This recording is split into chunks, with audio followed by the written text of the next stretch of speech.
This graph shows average house prices against average income as a ratio, and you can see from the peak of 2022, where it reached almost 7 times earnings, that it is now starting to come down.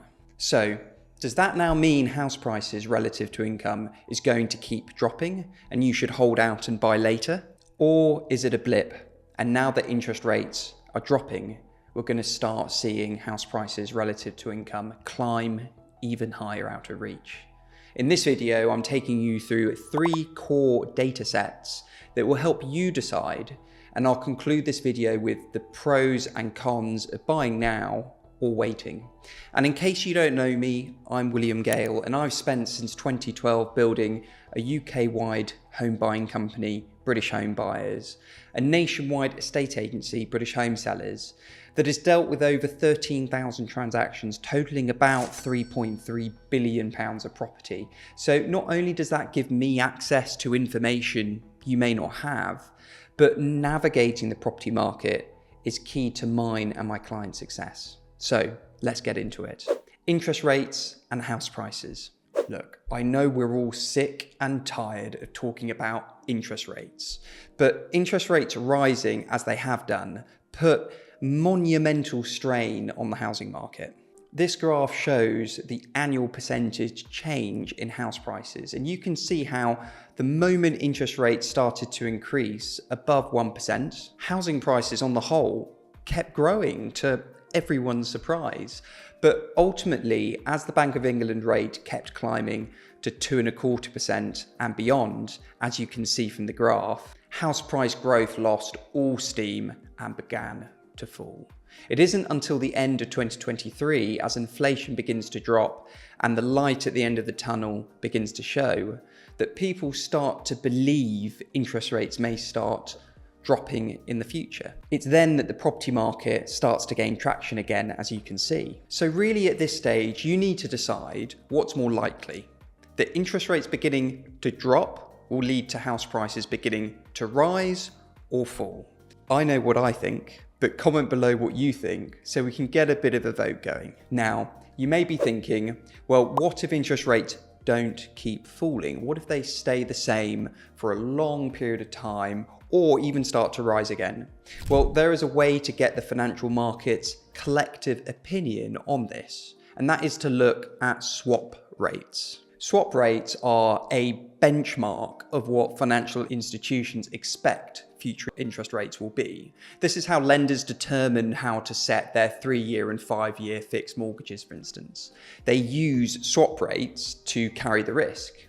And you can see how, comparing last year to now, the expectation is interest rates are likely to keep falling, not to the ultra low levels of sub 1%, but towards 3 to 4%. So if we assume the market predictions are correct and we see interest rates drop towards 4% over the next year or two, do you honestly think property prices are going to start falling? They're almost certainly going to start rising again. But look, we can look at the effects of interest rates on house prices all day long. The final significant data set to watch is demand and supply. Interest rates could drop to under 1% again, but if the supply of property dramatically increased, then in theory that in itself could stop house prices rising. Now, we all know that it is unlikely, given we've been constantly missing housing targets for years, for decades. So in reality, if we keep building sub 200,000 homes a year, then in reality, supply is a complete non-issue here. But Angela Rayner keeps insisting they're going to build 370,000 new homes a year. So I think we all know these targets are great, but ambitious. And yes, if we started building 370,000 new homes a year from today onwards, then that would help slow house price growth. But how long do we think it's realistically going to take to get to the point of building 370,000 new homes a year? Well, let's see what Angela Rayner herself thinks. But things like Great British Energy or on housing, as you say, in my area, you pull a lever and it's some years down the line because, you know, it has to go through planning, which is why I was eager to get the planning reforms through so that we can get more affordable homes built and we can get the houses that people desperately need, because we've got a homeless and housing crisis in the UK.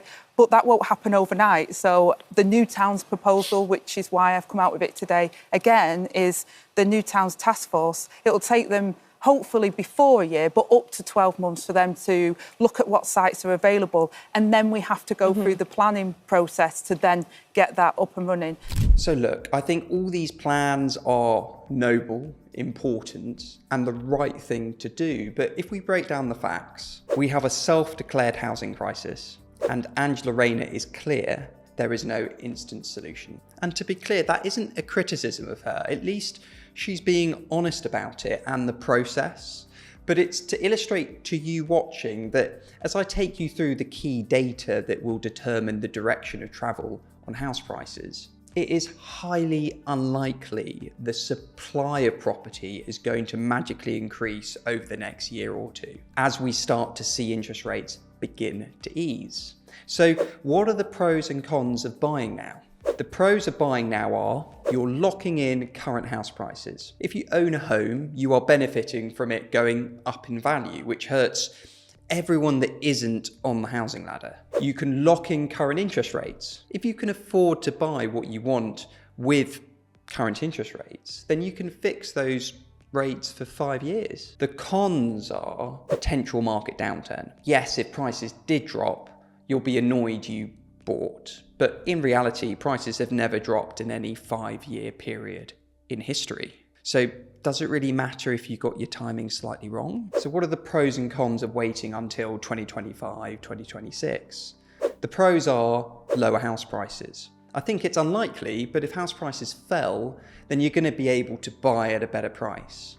But I think the next point is a lot more relevant: lower interest rates. This is really the only reason to consider waiting. If interest rates falling increases your affordability at a faster rate than house prices increase, you can afford more house. So house prices may be higher, your mortgage may be higher, but your mortgage repayments may be lower. Confusing, isn't it? All as a consequence of lower interest rates. The cons are lower interest rates don't offset the high house prices and you're overall worse off, or house prices increase because interest rates decreased. Let me know below if I've missed anything here.